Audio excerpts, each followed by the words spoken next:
So I think that there's tremendous amount of opportunity for men and women, but especially the men, to bond with their kids at a much deeper level than they are right now. And I can't back it up with research, but I think that some of the challenges I see in young boys comes from that lack of deeper attachment between them and their father or their mother. But they get that so much from the mom at all those other levels. And I think that what I would say to any parent, but especially the father, I know you're bored in 10 minutes, some of you.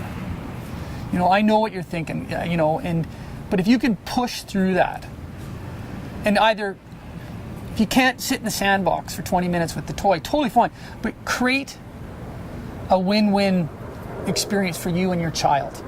So when we got to a place where my business started to grow, I decided I'd never work Fridays as much as possible. And then Ange would work 3 days a week, so we made some financial choices. And so I to this day, I still haven't worked Fridays. And sometimes I have to, obviously.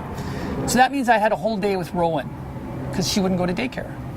And so what I would do is, because I couldn't sit in a sandbox for more than 20 minutes or play with the dolls, or, you know, it's awesome, is I would create really incredible, whether it was a day, which I'd have with her, or whether it's like, Angie's like, Shane, I'm going to run to a yoga class. You have an hour. Can you, or whatever it was.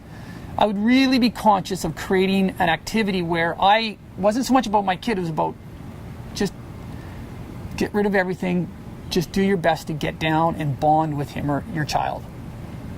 And if you go stir crazy in a sandbox, I can respect, then take them to Pearson Creek. Park at Pearson Creek, walk down towards the hospital. There's a little trail that runs along the creek. And I can tell you, any kid in the world, walk the 200 meters from the little creek, from the one bridge, up to the other bridge, they'll be in absolute heaven. For hours. For hours. And you will be right there, and it's kind of cool for you. And if you kind of bring a boat or a stick or throw something in the water, and if it's a boy, you can throw rocks at the stick, and they'll just these little things where there's enough stimuli in the environment, I think, for fathers, that it's kind of win-win. But what I'll see is it's a judgment, but I'll see dads taking kids into their world, thinking this is important. And I think it's very important. Eventually you have to find that sweet spot. But then the kids get bored, they get restless, and then the dads get irritated, and then they can't handle it. And I just think that dads could just jump a little bit more into their world.